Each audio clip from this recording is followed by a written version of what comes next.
नमस्कार दोस्तों, मेरा नाम है विशाल और स्वागत है आपका हमारे चैनल जीवी अफेयर्स में। इस वीडियो के माध्यम से हम कवर करेंगे जुलाई फर्स्ट वीक के जो इम्पोर्टेंट करंट अफेयर्स हैं उनको। ये जो वीडियो है हिंदी और इंग्लिश दोनों भाषाओं में उपलब्ध रहेगा, तो आपको जिस भी भाषा में अच्छा लगे आप उसमें इस वीडियो को देख सकते हैं। तो चलिए शुरू करते हैं हमारे वीडियो को। हमारा जो पहला सवाल है वो है कि रिसेंटली इंडियन आर्मी का जो 31st चीफ है वो इनमें से कौन बना है जिसने रिप्लेस किया है जनरल उपेंद्र द्विवेदी को। तो रिसेंटली जो है वो लेफ्टिनेंट जनरल धीरज सेठ जो है वो इंडियन आर्मी के नए आर्मी चीफ बने हैं और इन्होंने जनरल उपेंद्र द्विवेदी को रिप्लेस करा है। बात करें हमारे आर्मी की, तो यहाँ पे एक चीफ ऑफ डिफेंस स्टाफ की पोस्ट होती है जो वर्तमान में है एनएस राजा सुब्रमणी जी। इसके अलावा नेवी के चीफ की अगर हम बात करें तो कृष्णा स्वामीनाथन हमारे नेवी के चीफ है, और इंडियन एयरफोर्स की अगर हम बात करें तो एपी सिंह यानी अमरप्रीत सिंह जो कि एयर चीफ मार्शल है वो हमारे एयरफोर्स के चीफ हैं। तो चलिए बढ़ते हैं हमारे अगले सवाल पे। ये है यहाँ पे जो धीरज सेठ हमारे वर्तमान में आर्मी चीफ बने हैं। अगला सवाल है कि रिसेंटली कौन सी कंट्री के एपेक्स कोर्ट यानी सुप्रीम कोर्ट है उसने बर्थ राइट सिटीजनशिप के जो स्टेटस है उसको कंट्री में अपहोल्ड करा है। तो रिसेंटली हुआ क्या था कि अमेरिका के जो राष्ट्रपति है डोनाल्ड ट्रंप, उन्होंने एक एग्जीक्यूटिव ऑर्डर पास किया था जिसमें स्टेट एजेंसीज को ये डायरेक्शन दी गई थी कि वो बर्थ राइट सिटीजनशिप को किसी भी चीज़ के लिए एक वैलिड जो प्रूफ है वो ना माने। तो ये बर्थ राइट सिटीजनशिप को ख़त्म करने की कोशिश कर रहे थे, तो इसके खिलाफ सुप्रीम कोर्ट में जो है वो केस चला था। और रिसेंटली सुप्रीम कोर्ट ने डिसाइड किया कि यूएसए में बर्थ राइट सिटीजनशिप जो है इनका एक मूल सिद्धांत है और इसे किसी एग्जीक्यूटिव ऑर्डर से नहीं हटाया जा सकता है। तो इसका जो सही आंसर है वो है यूएसए। यूएसए के सुप्रीम कोर्ट ने इसे अपहेल्ड करा है। ये है यूएसए, यहाँ पे आप देख सकते हैं यूएसए का नक्शा। अगला जो सवाल है वो है कि रिसेंटली कौन सी कंट्री की जो प्राइम मिनिस्टर है सनाई तकाईची, और रिसेंटली इंडिया में इन्होंने विजिट करी। देखिए ये जो इम्पोर्टेंट विजिट थी, ये जापानीज प्राइम मिनिस्टर है इनकी इंडिया में। ये रिसेंटली इंडिया में आए थे और इन्होंने जो है वो बहुत सारे एग्रीमेंट्स भी साइन करे थे। इसमें इन एग्रीमेंट्स में अगर देखें तो एक मारुति सुजुकी की एक मॉडर्न जो है वो फैक्ट्री बनेगी जो कि हरियाणा में बनेगी। इसके अलावा इन्होंने जो है वो एक नेवल रेडियो एंटीना है जो कि इंडिया और जापान जो है वो मिलकर बनाएंगे। इसका नाम है यूनिकॉर्न। तो इस तरीके के जो है वो बहुत सारे एग्रीमेंट हुए थे। ये जो विजिट है ये बेसिकली 16 जो इंडो जापानीज समिट होना था उसको लेकर हुई थी, और ये इंडिया में इस साल हुआ था। ये आप देख सकते हैं जो जापान की प्राइम मिनिस्टर है, और ये इंडिया के prime minister Narendra Modi. Recently इन्होंने इन्हें जो है वो छोटी बहन भी कहा था। अगला जो सवाल है वो है कि behind the mask who heels the healers. ये थीम थी नेशनल डॉक्टर्स डे की। तो यहाँ पे पूछा गया है कि नेशनल डॉक्टर्स डे कब मनाया गया था। तो रिसेंटली हम बात करें तो 1 जुलाई को जो है वो नेशनल डॉक्टर्स डे मनाया गया था। नेशनल डॉक्टर्स डे इंडिया में क्यों मनाया जाता है? देखिए नेशनल डॉक्टर्स डे पहले तो जो डॉक्टर्स का बहुत ही इम्पोर्टेंट रोल है हमारी सोसाइटी में उसको लेके मनाया जाता है। इसके अलावा ये जो है वो बीसी रॉय जो कि एक बहुत ही फेमस डॉक्टर और सीएम रहे थे वेस्ट बंगाल के, इनकी जो जन्म जयंती है उसके आधार पे भी मनाया जाता है। जिस दिन ये पैदा हुए थे और जिस दिन इनकी मृत्यु हुई थी उस दिन को नेशनल डॉक्टर्स डे मनाया जाता है। तो वीसी रॉय की याद में भी ये मनाया जाता है। 1 जुलाई जो है वो बहुत इम्पोर्टेंट है। 1 जुलाई को जो है वो चार्टर्स अकाउंटेंट डे भी मनाया जाता है। इसके अलावा जीएसटी डे भी मनाया जाता है।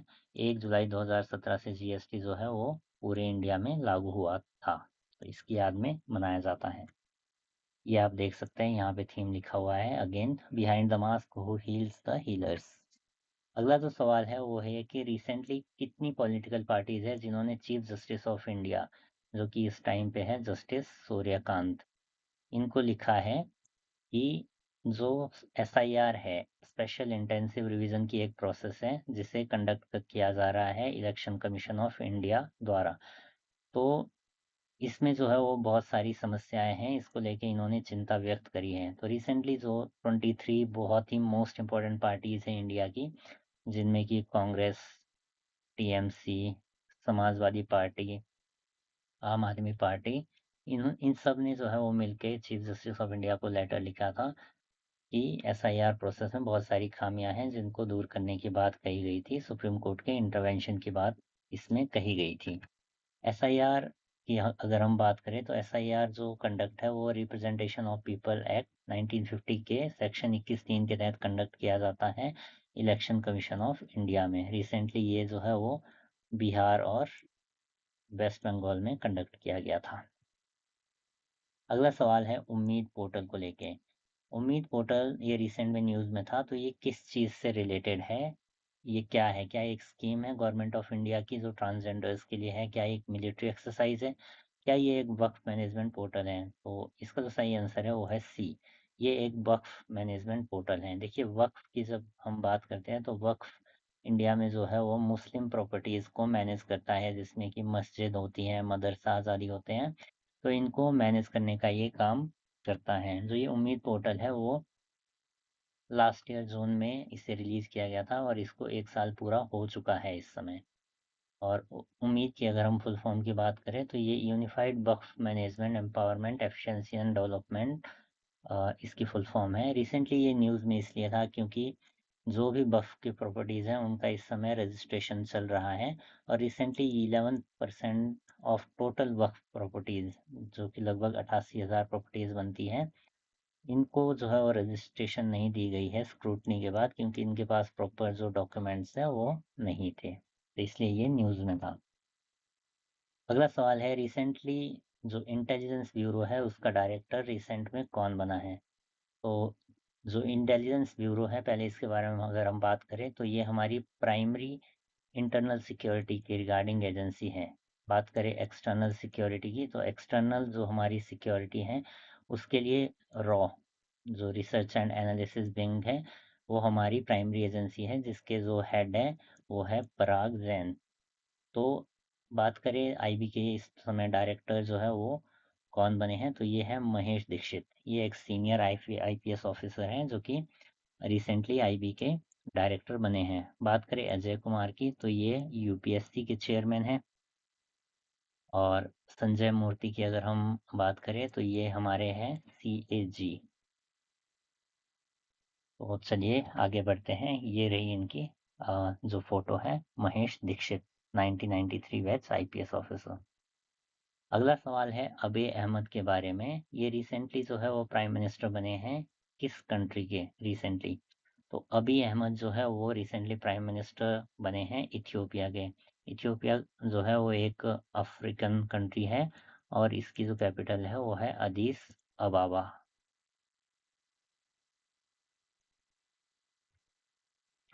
अगला सवाल है कि रिसेंटली कौन सी कंपनी है जिसने 49% स्टेक जो है वो विजिंसम ट्रांसशिपमेंट पोर्ट हब जो है उसमें एक्वायर करा है? करेंटली ये Adani ports and special economic zone द्वारा मैनेज किया जाता है, प्रबंधित किया जाता है। तो रिसेंटली ये एक जो कंपनी है एमएससी यानी मेडिटेरेनियन शिपिंग कंपनी, जो कि एक बहुत बड़ी और renowned logistic and shipping company है, इसने 49% स्टेक एक्वायर करा है इसमें विजिंसम ट्रांसशिपमेंट पोर्ट में। विजिंसम ट्रांसशिपमेंट पोर्ट की अगर हम बात करें तो ये केरला में है और ये इंडिया का पहला ट्रांसशिपमेंट पोर्ट भी था। तो रिसेंटली इसने 49% स्टेक एक्वायर करा है और केरला गवर्नमेंट जो है वो इस चीज़ से खुश नहीं है और इन्होंने जो है इस डील को मानने से भी इनकार करा है। अगला सवाल है कि recently prime minister Narendra Modi जो है उनको 34वां सम्मान, 34वां इंटरनेशनल ऑनर किस कंट्री में रिसेंटली इन्हें मिला है? तो रिसेंटली सेशल्स का जो है वो रिपब्लिक डे था और यहाँ पर जो चीफ गेस्ट थे वो थे प्राइम मिनिस्टर मोदी। तो यहाँ पर इनको जो है वो 34th इंटरनेशनल ऑनर से सम्मानित किया गया है। बात करें प्रधानमंत्री मोदी की, तो प्रधानमंत्री मोदी जो है वो दुनिया के सबसे अधिक इंटरनेशनल ऑनर पाने वाले जो नेता है वो है और इस सबसे ज़्यादा ऑनर इनको अभी तक मिले हैं। इसके अलावा पहले तो इनको guardian of the blue horizon जो कि सेशल्स का हाईएस्ट नागरिक सम्मान है, ये इनको मिला है। इसके अलावा इसके बाद ये जो है वो इंडोनेशिया में भी इन्होंने विजिट करा था, और इंडोनेशिया का जो हाईएस्ट सम्मान है वो भी इन्हें रिसेंटली मिला था। और इंडोनेशिया का जो हाईएस्ट सम्मान है उसका नाम है बिनतैग आदि पूर्णा, ये यहाँ पे लिखा हुआ भी है।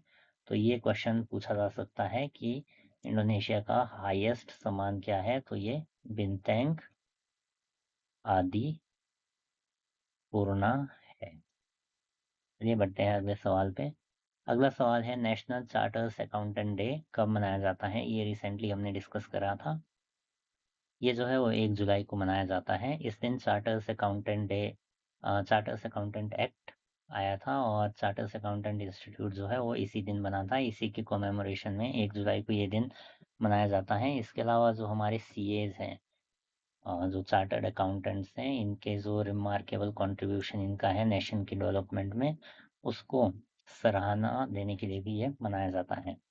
अगला सवाल है कि रिसेंटली श्रीमती विजय मेहता का निधन हुआ है, तो ये किस चीज़ के पायनियर थे, यानी अग्रणी थे? इन्होंने किस चीज़ की बेसिकली शुरुआत की थी, उसको फेमस बनाया था?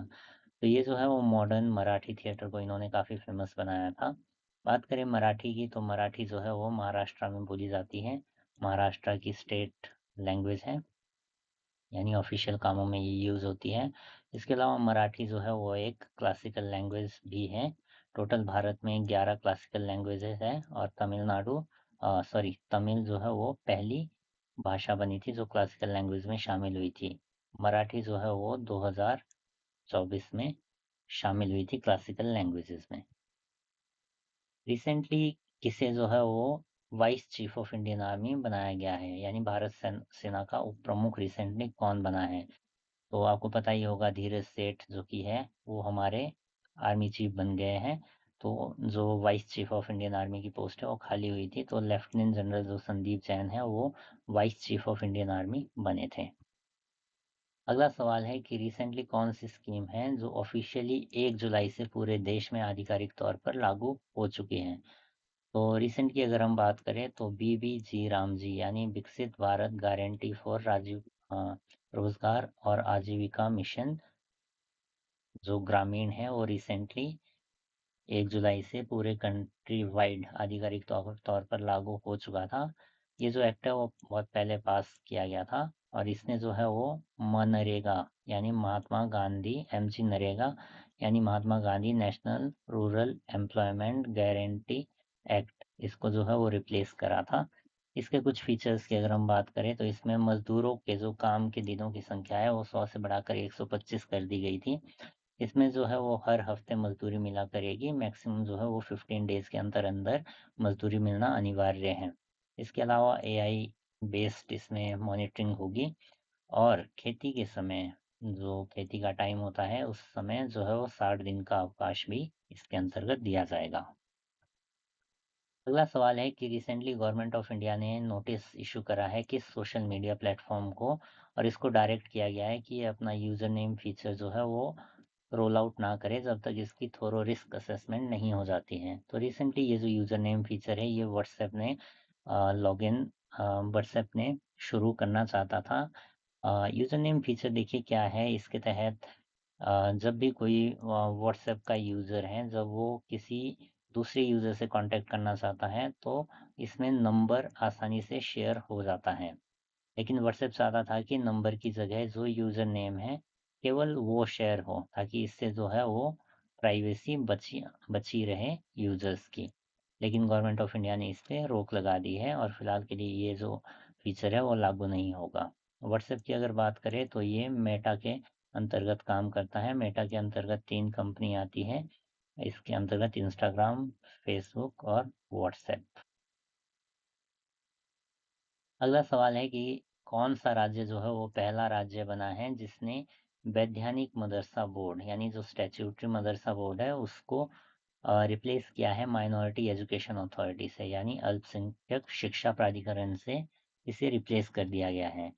तो रिसेंटली जो है वो उत्तराखंड ऐसा पहला राज्य बना है जिसने माइनॉरिटी एजुकेशन अथॉरिटी बनाई है, जो कि सभी माइनॉरिटी जिसमें मुस्लिम, क्रिश्चियंस, सिख और बाकी माइनॉरिटीज़ भी शामिल है। इनके जो एजुकेशन की व्यवस्था है इसके थ्रू की जाएगी।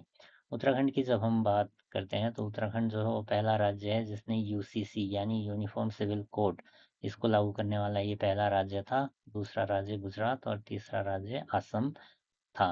उत्तराखंड की जब हम बात करें तो यहाँ पे जो है वो 2 टाइगर रिज़र्व हैं, Jim Corbett national park and tiger reserve और दूसरा है राजाजी टाइगर रिज़र्व। ये दोनों ही नेशनल पार्क भी यहाँ पे स्थित हैं। अगला सवाल है कि रिसेंटली कौन सा राज्य जो है वो पहला राज्य बना है जिसने एक रेजोल्यूशन पास किया है FCRA अमेंडमेंट रूल 2026 के अगेंस्ट। FCRA की जब हम बात करते हैं तो ये है फॉरेन कंट्रीब्यूशन रेगुलेशन एक्ट। ये जो एक्ट है वो 2010 में गवर्नमेंट ऑफ इंडिया द्वारा लाया गया था ताकि जो फॉरेन कंट्रीब्यूशन यानी विदेशी देशों से जो कंट्रीब्यूशन NGOs को आता है उसको कंट्रोल किया जा सके।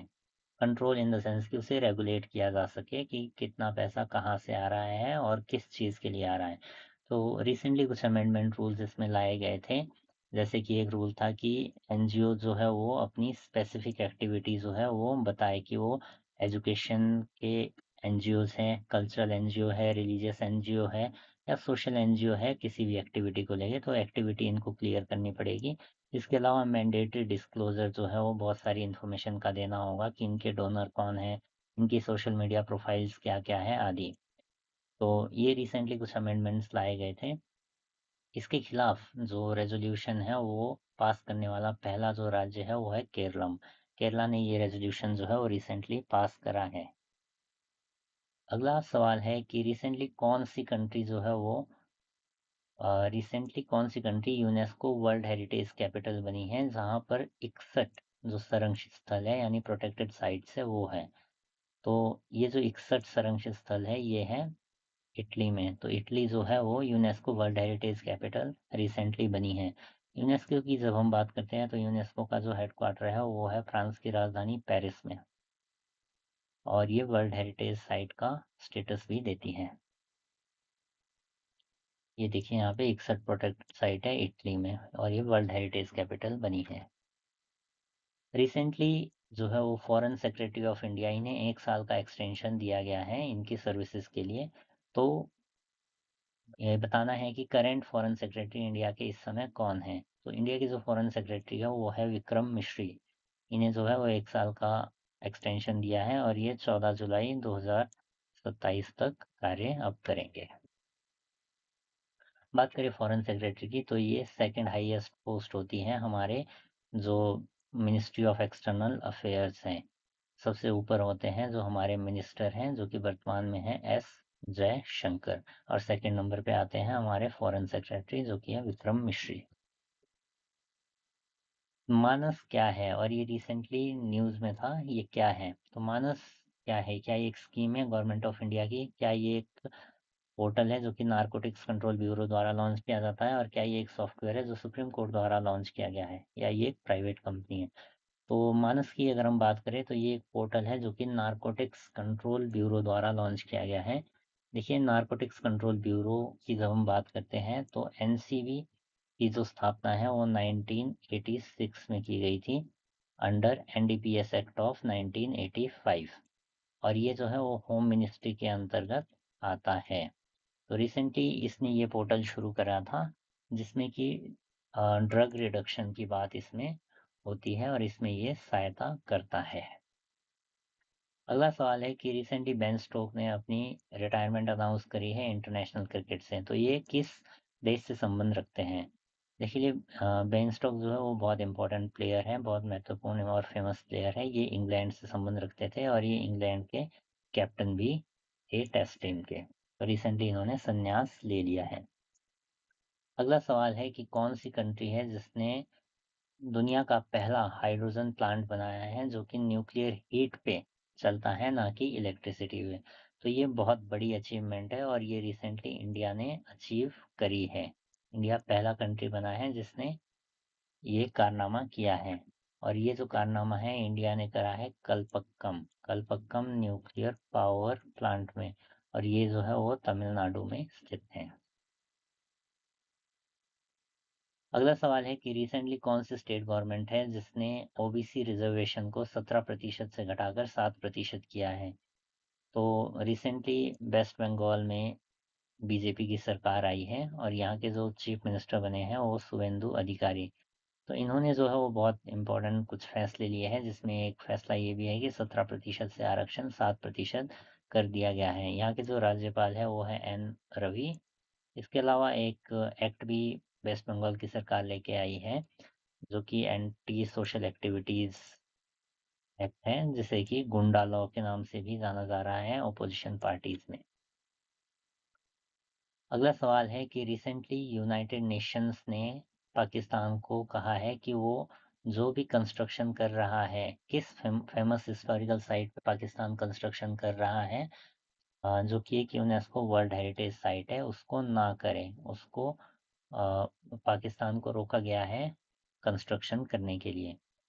अ, देखिए, यूनेस्को ने जो है वो पाकिस्तान को वार्न किया है कि अगर ये पाकिस्तान इस साइट पर कंटिन्यू जो है वो कंस्ट्रक्शन करता रहता है, तो इसको जो है वो वर्ल्ड हेरिटेज साइट की जो लिस्ट में शामिल किया गया है उसको वहाँ से हटा दिया जाएगा, क्योंकि इससे इसका जो ऑथेंटिसिटी है और इसकी जो नेचुरल चीज़ें हैं वो ख़त्म हो जाएगी वहाँ पे कंस्ट्रक्शन करने से। तो रिसेंटली जो तक्षशिला काफ़ी फेमस यहाँ पे यूनिवर्सिटी हुआ करती थी, ये जो जगह है वो पाकिस्तान में है और पाकिस्तान यहाँ पे कुछ कंस्ट्रक्शन करना चाहता है, जिससे यूनेस्को ने पाकिस्तान से करने के लिए मना किया है। अगला सवाल है कि रिसेंटली किस राज्य की 8 आइटम्स को जियोग्राफिकल इंडिकेशन टैग मिला है? देखिए, जीआई टैग्स की जब हम बात करते हैं तो जीआई टैग जो है वो जियोग्राफिकल इंडिकेशन टैग एक्ट 1999 के तहत दिया जाता है। और 2004 में जो है वो जो Darjeeling tea of West Bengal है, इसे फर्स्ट जीआई टैग जो है वो मिला था, पहली बार इसे ही जीआई टैग मिला था 2004 में।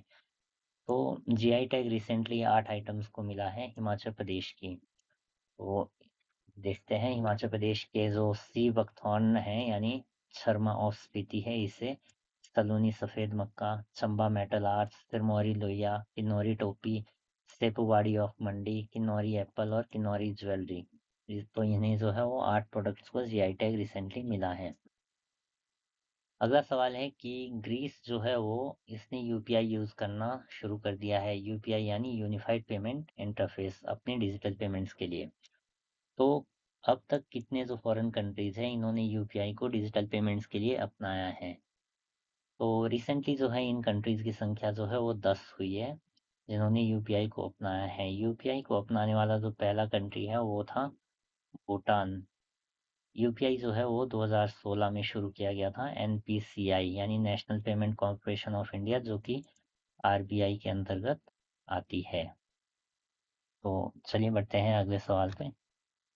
अगला सवाल है कि कौन सी टेक्नोलॉजी है जो है वो यूज़ की जा रही है Mumbai Ahmedabad high speed rail corridor में?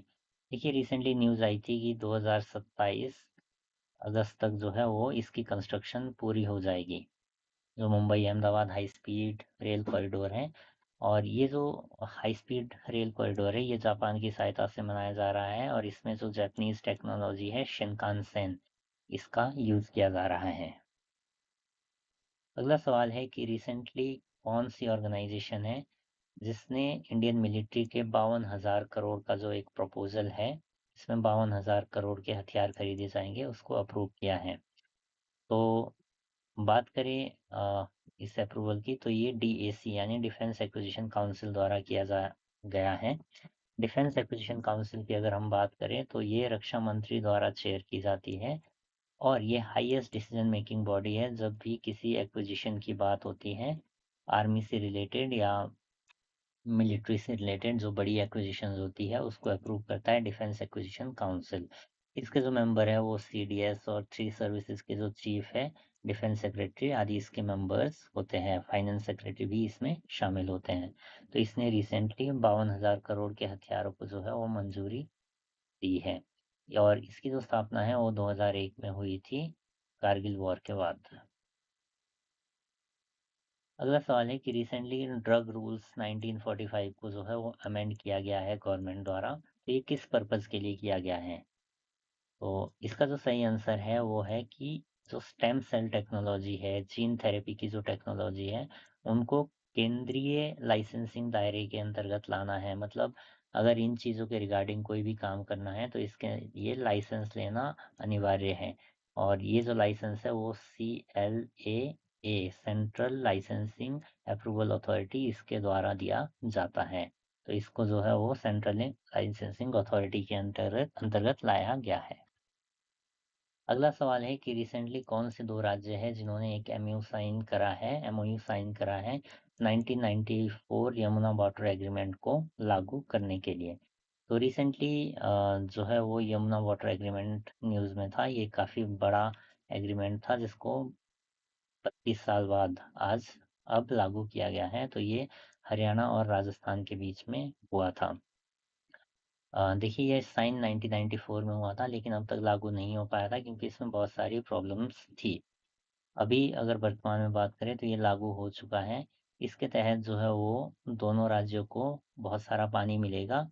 बात करें राजस्थान की तो राजस्थान को जो है वो अंडरग्राउंड मतलब अंडरग्राउंड केबल्स के थ्रू, अंडरग्राउंड पाइपलाइंस के थ्रू पानी यहाँ पे मिलेगा। और ये हथीनीकुंड बैराज जो कि हरियाणा में है, वहाँ से वहाँ से पाइपलाइंस बिछाई जाएगी जिससे पानी जो है वो आगे राजस्थान तक जाएगा। और ये 34,102 करोड़ का एग्रीमेंट है जो कि रिसेंटली साइन हुआ है। अगला सवाल है कि रिसेंटली कौन फर्स्ट प्लेयर बना है जिसने 6 फीफा वर्ल्ड कप्स में कोई ना कोई गोल स्कोर किया है। तो क्रिस्टियानो रोनाल्डो जो है वो ऐसे पहले और एकमात्र प्लेयर बने हैं जिन्होंने 6 आईपीएल में हर आईपीएल में एक ना एक गोल स्कोर किया ही है। तो क्रिस्टियानो रोनाल्डो ऐसे प्लेयर बने हैं और ये पुर्तगाल से संबंध रखते हैं। अगला सवाल है कि किस राज्य की जो लिविंग रूट ब्रिजेस है उसे यूनेस्को में सबमिट किया है, इंडिया द्वारा नॉमिनेट किया गया है कि वो वर्ल्ड हेरिटेज साइट, ताकि वो वर्ल्ड हेरिटेज साइट वो बन सके। तो नॉमिनेशन इंडिया ने दिया है यूनेस्को को। तो लिविंग रूट ब्रिजेस जो है ये कहाँ पर हैं? तो ये जो लिविंग रूट ब्रिजेस है ये है मेघालय में। मेघालय की लिविंग रूट ब्रिजेस है, इन्हें रिसेंटली नॉमिनेट किया गया है इंडिया द्वारा। ये आप देख सकते हैं यहाँ पे फोटो इसकी, लिविंग रूट ब्रिजेस है और इसे नॉमिनेट किया गया है। अगला सवाल है कि रिसेंटली रिमपैक 2026 इसका जो 30वां एडिशन है वो रिसेंटली शुरू हुआ है। इसे जो है वो दुनिया की लार्जेस्ट इंटरनेशनल मैरीटाइम ड्रिल माना जाता है। तो रिमपैक 2026 जो है वो किस देश में आयोजित हो रही है? तो ये जो रिसेंटली है वो यूएसए में आयोजित हो रही है। और बात करें तो ये हवाईयन आइलैंड के आसपास हो रही है। इसमें 36 देश शामिल होंगे, भारत भी इसमें शामिल होगा। अगला सवाल है कि रिसेंटली जो है वो किसे रीअपॉइंट किया गया है as a chairperson of CBDT यानी Central Board of Direct Taxes. तो रिसेंटली सीबीडीटी के जो चेयरमैन बने हैं वो बने हैं रवि अग्रवाल। विवेक चतुर्वेदी की बात करें तो ये सीबीआईसी यानी Central Board of indirect taxes and customs इसके चेयरमैन हैं। वी नारायण जो है वो इसरो के चेयरमैन हैं। और राजेश कुमार सिंह जो है वो डीआरडीओ के चेयरमैन बने हैं। अगला सवाल है कि रिसेंटली जो 18th एनिवर्सरी है वो मनाई गई टाइगर री इंट्रोडक्शन की। तो ये किस स्थान पर सेलिब्रेट की गई? तो बात करें टाइगर री इंट्रोडक्शन की तो 2008 में जो यहाँ पे सरिस्का टाइगर रिजर्व है, यहाँ पे टाइगरों की संख्या जो है वो खत्म हो गई थी, एक्सटिंक्ट हो गए थे यहाँ पे सारे के सारे टाइगर। तो 2008 से पहले, तो 2008 में यहाँ पे जो है वो टाइगर्स लेके आए और यहाँ पे दोबारा से टाइगर्स को लेके आया गया, जिसे टाइगर री इंट्रोडक्शन प्रोग्राम बताया गया। और आज के समय में यहाँ पे जो टाइगर्स की संख्या है वो 56 हो चुकी है। तो इसी की एनिवर्सरी जो है वो 18वीं मनाई गई। तो ये सरिस्का टाइगर रिजर्व में मनाई गई जो कि राजस्थान में है।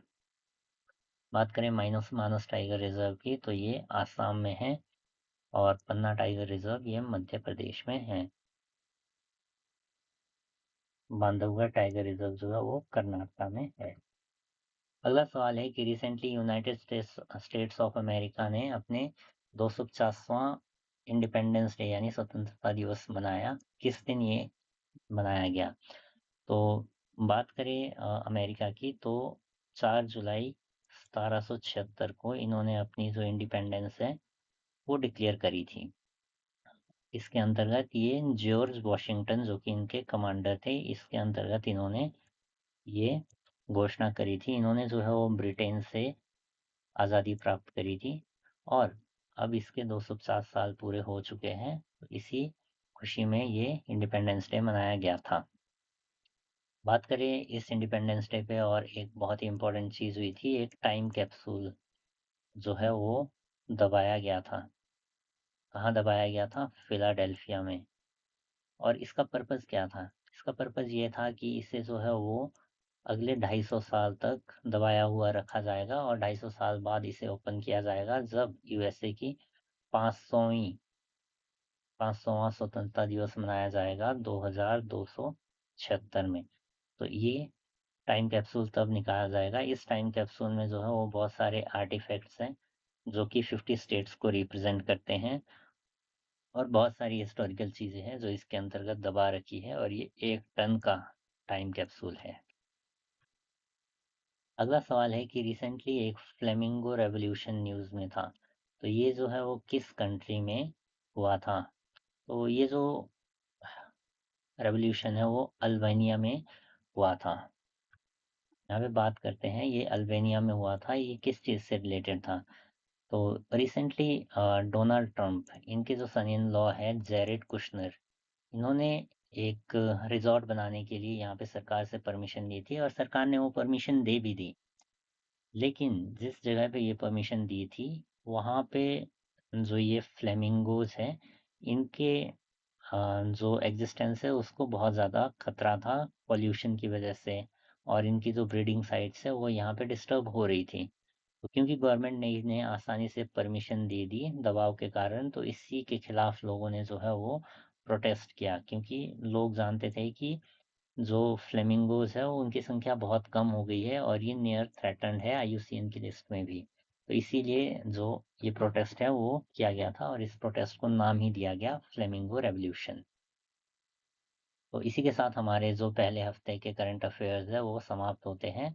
इसमें हालांकि बहुत ही कम क्वेश्चंस हैं और नेक्स्ट वीडियो में हम कोशिश करेंगे कि इन क्वेश्चन की संख्या जो है वो बढ़ाई जा सके। अगर कोई क्वेश्चन पिछले वीडियो में छूट गए हों तो उनको भी डेफिनेटली अगले वीडियो में ऐड किया जाएगा। अगर वीडियो आपको अच्छा लगे तो आप जो है वो लाइक बटन को प्रेस करें, चैनल को सब्सक्राइब करें और दूसरों के साथ ज़रूर शेयर करें। Thank you so much and have a good day ahead.